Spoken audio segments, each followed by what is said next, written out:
Qu'on parle de... Je pense que nous sommes informés de ce texte, du moins pour certaines personnes.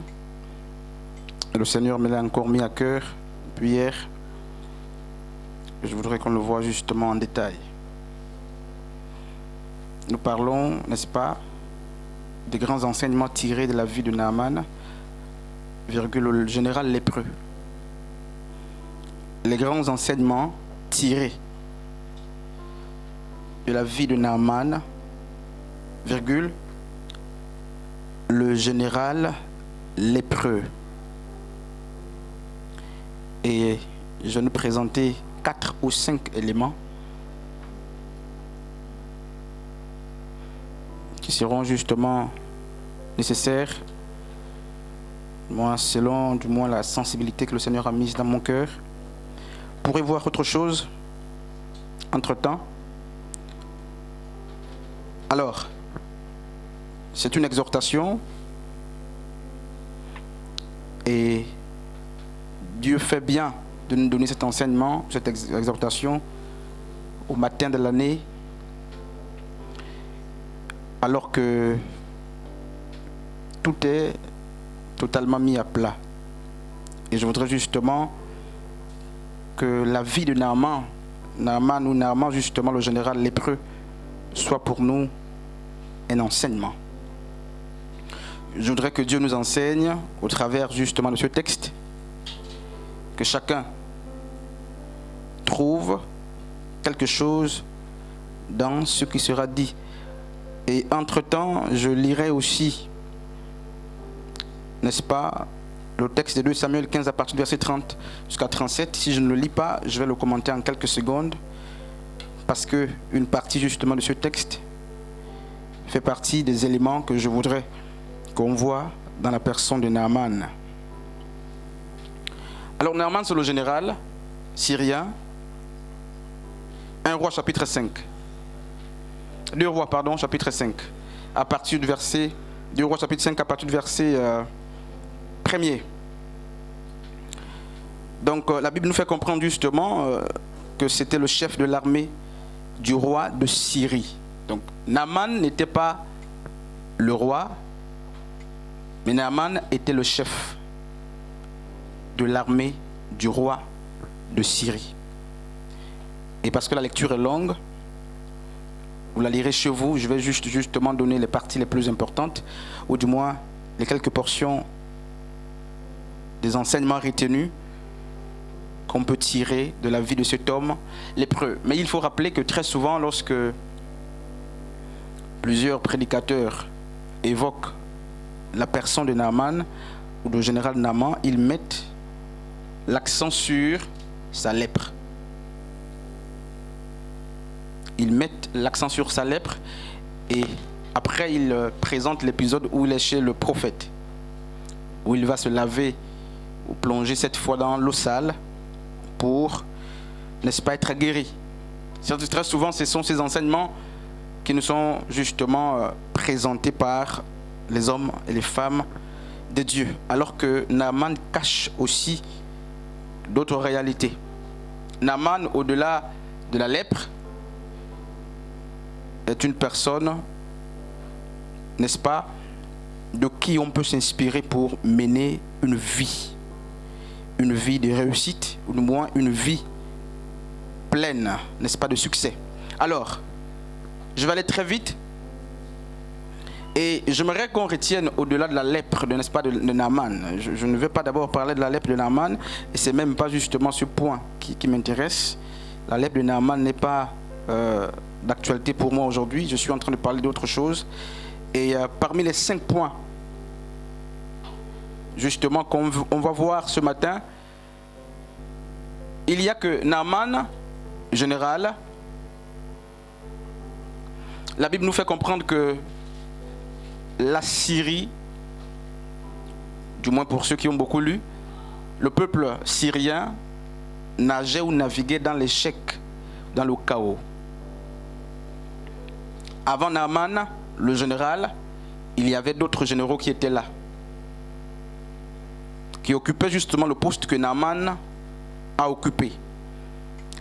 Mais on nous fait comprendre que ce peuple échouait. Parce que cette armée vivait l'échec. Il perdait des batailles. Mais la Bible nous fait comprendre que c'est par Naaman, le général, que le peuple syrien a repris, n'est-ce pas, a dominé sur le peuple ennemi. Naaman est donc celui par qui le règne de l'échec a pris fin chez les Syriens. Je voudrais justement que ce soit le premier point. Il est perçu comme étant, n'est-ce pas, je ne dirais pas le ce par quoi, mais je veux dire celui par qui la victoire est revenue vers le peuple. Et très souvent, je ferai en même temps, n'est-ce pas, l'application pratique très vite, puisque c'est l'exhortation. Avant lui, il y avait des gens sur le fauteuil qui l'occupaient. Quand il arrive, il ne cherche pas naturellement à faire, n'est-ce pas, l'apologie ou à noircir ceux qui sont passés avant lui. Pardon. Mais on nous fait comprendre que c'est par lui que la victoire est revenue, n'est-ce pas, dans le camp du peuple. Alors, Naaman,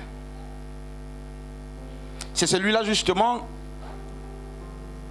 qui influence par sa présence ou son arrivée lorsque tout est mal. Il ne vient pas simplement constater les dégâts ou l'échec, mais la Bible dit c'est par lui que la victoire ou le règne de l'échec, je préfère parler du règne de l'échec, c'est par Naaman que le règne de l'échec a pris fin. Donc la considération justement dont il jouissait, la Bible dit qu'il jouissait d'une grande considération. Cette considération n'était pas un trafic d'influence. Il jouissait d'une grande estime auprès du peuple et même du roi. Pourquoi? Non pas parce qu'il était seulement général, non pas parce qu'il avait des postes de responsabilité influents, mais la notoriété de la personne de Naaman était le résultat du travail qu'il abattait et, n'est-ce pas, des victoires qu'il remportait. Naaman travaillait de sorte que ce dernier, n'est-ce pas, sortait le peuple qui était dans la honte. De la honte, il le sortait justement, il relevait la tête d'un peuple qui était totalement humilié. Je suis en train de dire à quelqu'un justement que pour cette nouvelle année, il est possible justement d'adopter l'attitude ou le caractère de Naaman. Naaman ne travaillait pas pour sa famille, il ne travaillait pas pour soi-même, il ne cherchait pas forcément une estime personnelle.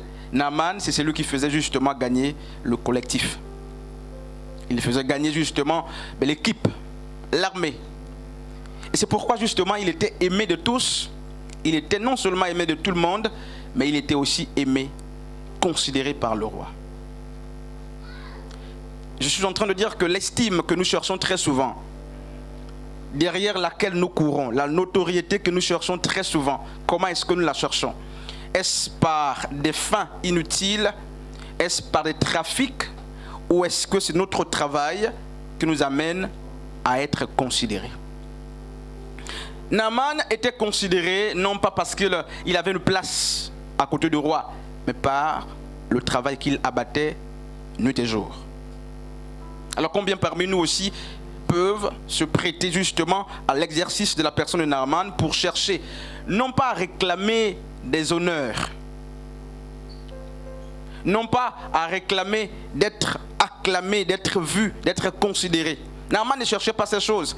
Il travaillait et le travail amenait seul les acclamations, les honneurs. Ce qui est justement le contraire de ce que nous faisons très souvent dans nos milieux de travail, dans nos entreprises, dans nos familles, dans nos ministères. Beaucoup sont aux antipodes de la personne de Naaman. Ils réclament même ce qu'ils ne méritent pas. Ils veulent jouir d'une notoriété qu'ils ne méritent même pas. Ils cherchent à être acclamés alors qu'ils n'amènent aucune victoire. Mais Naaman était acclamé. Naaman était aimé parce qu'il était celui par qui le règne, n'est-ce pas, l'échec avait pris fin. Des comités qui n'évoluent pas, qui sont stagnés, ont besoin en cette nouvelle année ou en cette nouvelle saison des personnes justement qui ont la mentalité des concurrents comme celle de la personne de Naaman. C'est quelqu'un qui vient mettre fin à l'hémorragie.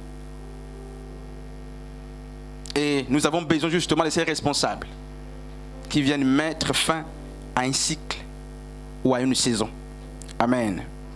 Il n'était pas en compétition avec les gens, mais il était en compétition avec lui-même. Il ne travaillait pas forcément pour avoir l'honneur. Il travaillait pour amener la victoire auprès du roi. Et regardez ce qui se passe. Merci Seigneur. Naaman n'a jamais dit au roi, laisse-moi prendre ta place pour que j'amène les victoires. Mais Naaman a donné au roi ce qu'il savait faire, de sorte que la victoire vienne dans la nation. Et nous avons aussi des gens comme ça qui disent, la sœur du Sika ne mérite pas d'être chantre ou d'être dans l'intercession ou du moins d'être responsable de tel département. Laissez-moi, parce que j'ai assez de connaissances, vous verrez ce que je pourrais faire. Plutôt que de parler de cette manière, il est mieux de faire comme Naaman, qui ne cherchait pas à prendre la place du roi pour que les choses se fassent bien. Mais il prenait ses compétences qu'il mettait au service du roi pour que les choses se fassent bien. Donc c'est possible justement de donner sa connaissance, de participer à la construction du pays, du ministère, à la réussite d'un comité, sans être le leader du comité. Mais en participant de loin, en donnant aux autres ou aux responsables établis la connaissance qu'on a pour qu'ils réussissent dans la gestion qu'on leur a confiée. Nous voulons être à leur place. Alors que Naaman ne cherchait pas à être à la place du roi. Parce que la réussite de Naaman était la fierté du roi. Naaman, dans l'ombre, travaillait. Il mettait au service du roi ses compétences et ses qualités pour que justement le roi soit estimé, pour que le roi réussisse. Et la réussite, n'est-ce pas, du roi était la réussite de Naaman. La réussite de Naaman était la réussite de l'armée. C'était la réussite du pays. Amen. La lèpre de Naaman, ce n'était pas une excuse. Le deuxième point. Homme de Dieu nous fait comprendre que Naaman remportait les victoires. Mais en même temps, on nous fait comprendre que Naaman était un lépreux. Et la lèpre, pour la petite histoire, vous la connaissez. Tous ceux qui étaient lépreux étaient minimisés. On savait qu'ils étaient voués justement à la mort. Très souvent chez les Juifs, c'était des gens qu'on écartait. Chez les Hébreux, on écartait de la société. Mais je voudrais qu'on voit la lèpre de Naaman sous un autre angle. Parce que la lèpre du général Naaman était connue d'abord de tout le monde. Tout le monde savait que Naaman était lépreux. Donc Naaman n'a jamais caché sa lèpre. Comme pour se dire que je suis bien pavoisé en tant que général, il n'est pas bon que les gens voient ma lèpre. Donc le mal de Naaman était connu de tous. Mais malheureusement, le fait que ce mal soit connu de tous, ce handicap, le fait qu'il soit connu par tous ou de tous, n'empêchait pas à Naaman justement de remporter les victoires. Je suis en train de dire à quelqu'un que pour cette nouvelle année, ayons une nouvelle manière d'observer ou de regarder les choses. Ce qui t'a freiné hier, certainement, c'est le fait qu'on a dit que tu es lépreux, que tu as la lèpre. Tu es responsable, mais on te rappelle ta lèpre. Tu es leader, on te rappelle ta lèpre. Tu es établi, mais les gens te rappellent ta lèpre. Et ils veulent que la lèpre dont tu souffres soit une excuse pour toi pour ne pas justement accomplir les desseins de Dieu. Mais en fait, je suis venu dire à quelqu'un qu'il est temps de rappeler à ces personnes que Dieu t'a aussi appelé avec la lèpre. Naaman a été établi avec ses défauts. La lèpre était mal. La lèpre, pour Naaman, était littérale et physique. Mais je voudrais justement que chacun comprenne que chacun de nous a sa portion de lèpre quelque part. Je ne sais pas ce qui constitue ta lèpre, mais j'aimerais rappeler qu'il n'existe pas des ministres de Dieu ou des serviteurs de Dieu, des disciples de Dieu sans la lèpre. Et si nous nous asseyons sur la lèpre des gens, nous n'allons rien tirer d'eux, pasteur Frédéric. J'ai ma lèpre, vous avez votre lèpre, chacun a sa lèpre. Si vous vous asseyez sur le fait que vous ne soyez pas capable de parler en plein monde pour ne pas faire le ministère pour lequel Dieu vous appelle, vous ne vous identifiez pas à la personne de Naaman. En fait, les défauts ne doivent pas être une excuse pour ne pas faire ce pourquoi Dieu nous a appelés. Je suis sûr que lorsqu'il partait au front, il combattait, je ne sais pas s'il se grattait le corps, je ne sais pas comment ça se passait, mais naturellement quand il rentrait à la maison, le peuple criait victoire de Naaman, victoire des Syriens, mais certainement quand il rentrait à la maison, il enlevait, n'est-ce pas, son ornement, sa tenue, et il commençait justement à gratter, à se plaindre, ou du moins à gratter ce mal qui l'animait. Mais Naaman justement n'a pas regardé la lèpre pour ne pas faire, n'est-ce pas, l'œuvre. Alors toi, l'œuvre, est-ce que tu l'as fait encore? Non, parce que j'ai ouvert la doxa. Ça c'est pour dire n'importe quoi. Et je ne veux plus participer aux réunions. Parce que j'ai des concours. Je ne veux plus participer aux activités de l'église. Parce que j'ai des études. Mes études deviennent une excuse pour moi. Parce que je suis marié. Et mon mari devient une excuse pour moi pour ne pas faire l'œuvre. Parce que je suis fiancé, mon fiancé devient une excuse parce que je suis employé, je travaille quelque part. C'est des bonnes choses. Ça encore, ça peut passer, semble-t-il, mais ça ne doit pas être des excuses. Est-ce que le travail peut constituer une lèpre? Bien sûr. Ça peut être un handicap. Parce que je ne sais pas m'exprimer en plein monde, je ne peux pas faire l'œuvre. Non. Parce que je n'ai que la même tenue, je ne peux pas faire l'œuvre. Non. Parce que je ne suis jamais à l'heure à l'église, je ne peux pas faire l'œuvre. Non. Alors, tous ceux qui attendent, n'est-ce pas, être des hommes parfaits pour faire l'œuvre et ne feront jamais l'œuvre. Parce que le Seigneur travaille avec des personnes non pas qui sont saints sans la perfection des hommes, mais Dieu travaille avec des personnes impures qu'il a sanctifiées lui-même par sa parole. En Jean chapitre 17, Yeshua a dû dire: déjà, vous êtes purs à cause de la parole que je vous ai annoncée. Qu'est-ce que tu attends pour faire l'œuvre? Le général Naaman remportait des victoires malgré, n'est-ce pas, la lèpre. Donc très souvent nos échecs viennent du fait justement de la considération ou de la conscience que nous avons de la lèpre dont nous souffrons. Et nous nous bloquons parce que nous sommes conscients du mal que nous avons. Et nous oublions que c'est avec ces choses que Dieu nous a appelés et Dieu est capable tout de même, n'est-ce pas, de se servir de nous avec ces choses. Je ne voudrais pas que cette année justement, que quelconque lèpre constitue pour toi une excuse pour ne pas faire ce pourquoi le Seigneur t'a établi. On va voir le troisième point. Je disais qu'on va très vite, c'est une exhortation. L'écoute de tous avant le fil de l'information. Naaman était général. Mais on nous apprend que il était disposé à écouter, pas tout le monde forcément, mais Naaman était disposé à écouter tous ceux qui pouvaient apporter justement quelque chose de bon. Et pour la guérison justement de Naaman, pour les lecteurs de la Bible, quand vous lirez 2 Rois chapitre 5 à partir du verset 1er jusqu'à 15, vous verrez que 2 personnes ont milité. Au-delà des autres autour, mais 2 grandes personnes, n'est-ce pas, 2 personnes centrales ont milité pour qu'il guérisse. D'abord, la jeune fille qui était esclave et servante, captive dans sa maison. On dit c'est une petite fille qui va dire non pas à Naaman, mais à la femme de Naaman qu'il y a en Israël un roi, capable justement de guérir le général Naaman. Une enfant. Et à partir du verset 13e, quand vous descendez, 12, 13, de 2 Rois chapitre 5e, vous verrez qu'une autre personne va interagir pour amener Naaman justement à la guérison. Il ne s'agit plus de sa femme, il ne s'agit plus de la jeune fille, mais il s'agit du serviteur.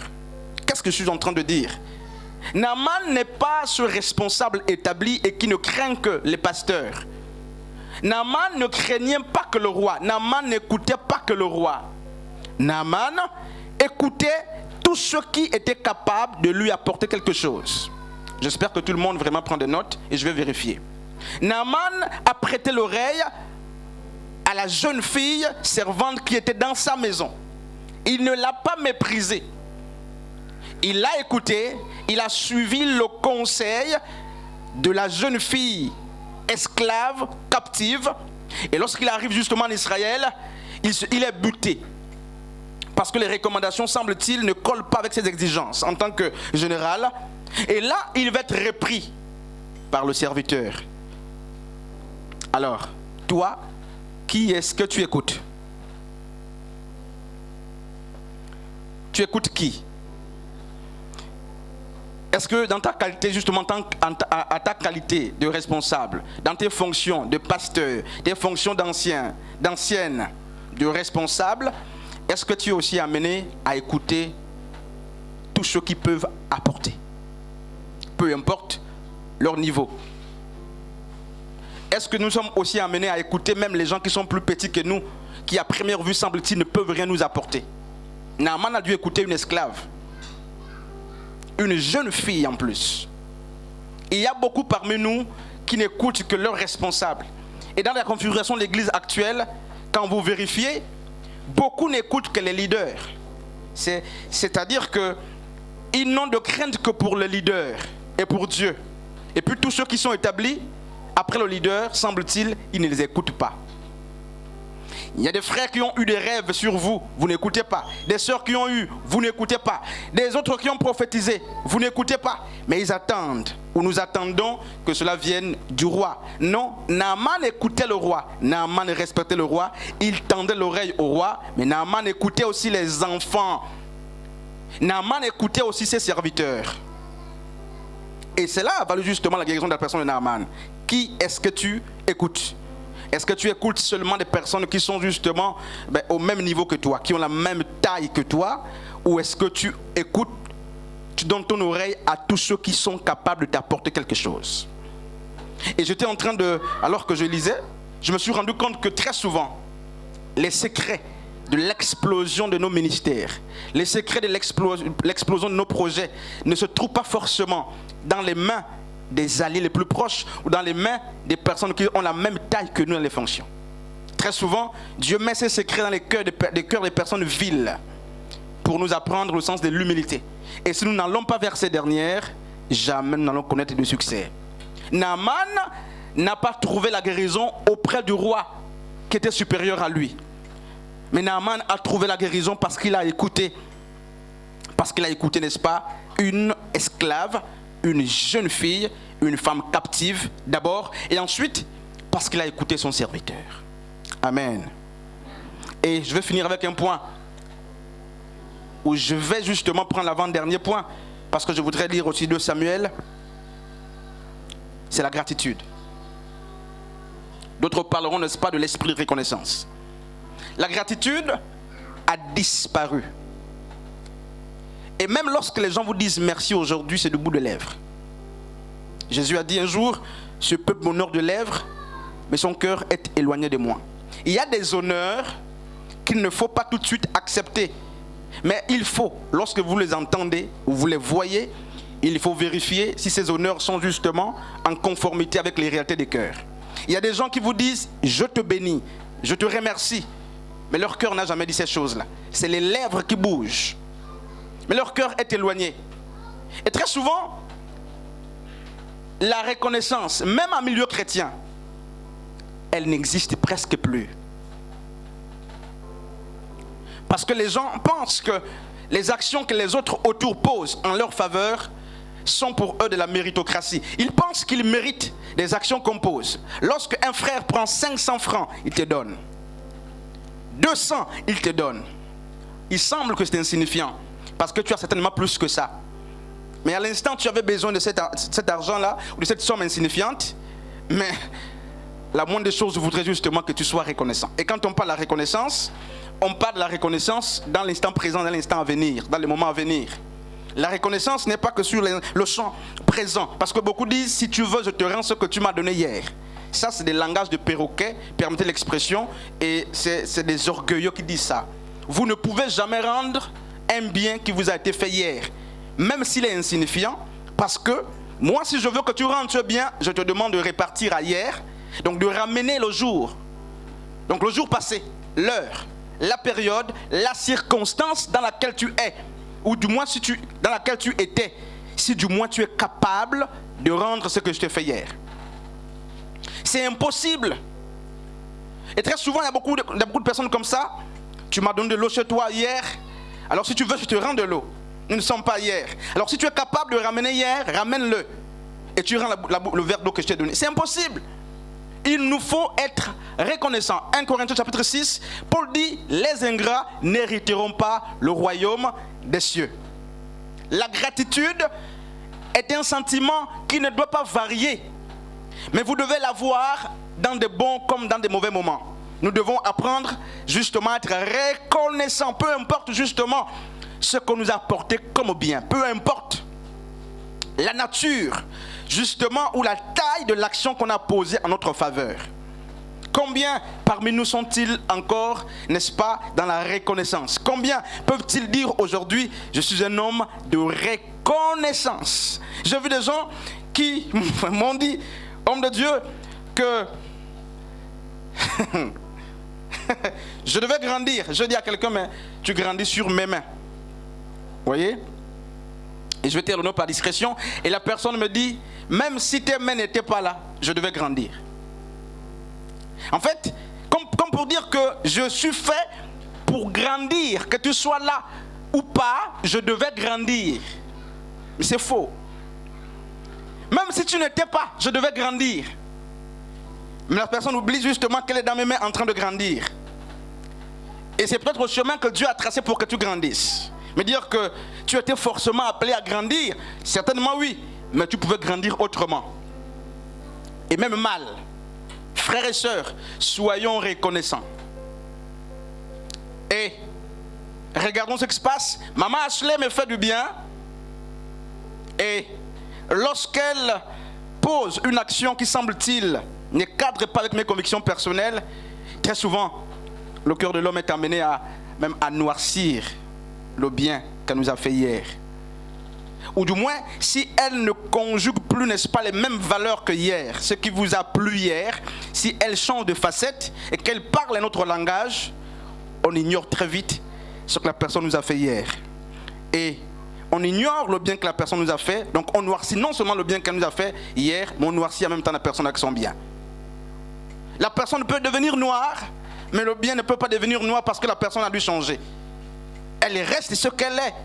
Et tu dois retenir d'elle l'action qu'elle a posée hier, non pas l'action qu'elle a posée aujourd'hui, qui fait d'elle une personne noire. Qu'est-ce qui est noir? Quand maman Ashley devient noire, l'action qu'elle a posée hier pour t'aider, ou le comportement qui a dû changer aujourd'hui parce qu'il y a une circonstance atténuante. L'église est remplie des ingrats, à tous les niveaux. Même des personnes les plus proches.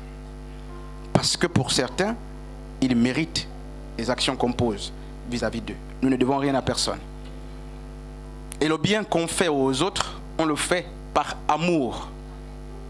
Pas par obligation, par peur. C'est par amour. Et très souvent, nous ne le faisons même pas pour les gens.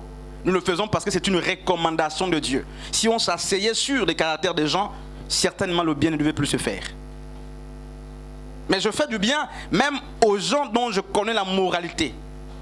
Je sais que la sœur Jessica dans les couloirs critique ou me calomnie, me médit. Je ne cesse pas de faire du bien. Pourquoi? Parce que à l'instant, je ne le fais plus comme étant justement, je ne vois plus la sœur Jessica mais comme une simple personne, ou du moins je ne viens pas vers elle parce que je veux ou je décide. Mais je fais du bien même quand je sais qu'elle me fait du mal pour accomplir un acte divin, un devoir divin. C'est pourquoi justement dans Ephésiens chapitre 5, 6, Paul dit, femme, sois soumise à ton mari selon le Seigneur. C'est que peu importe ce qu'il est, la soumission que tu dois lui donner ne vient pas de ta manière de le regarder ou du fait qu'il mérite ou non. Tu lui dois soumission parce que c'est un commandement de Dieu. Donc qu'il fasse bien ou qu'il fasse mal, tu ne le fais pas pour qu'il se sente bien ou mal, tu le fais d'abord pour que le cœur de Dieu se réjouisse. Donc qu'il soit mauvais ou bon, je suis obligé de respecter ce que la Bible dit à ce sujet-là. Amen. C'est pourquoi, que mon mari soit infidèle ou pas, que mon mari soit bon ou pas, que ma femme soit bonne ou pas. Si je parle de mari, c'est mieux, je suis un homme ici, puis après je vais incliner, n'est-ce pas? Je lui dois soumission. Je n'ai pas dire, il ne mérite pas. La soumission dont parlent les Écritures vis-à-vis d'un homme n'est pas une affaire de mérite ou pas, c'est une recommandation de Dieu. Du coup, la femme est soumise à l'homme parce que Dieu veut qu'elle soit soumise à l'homme.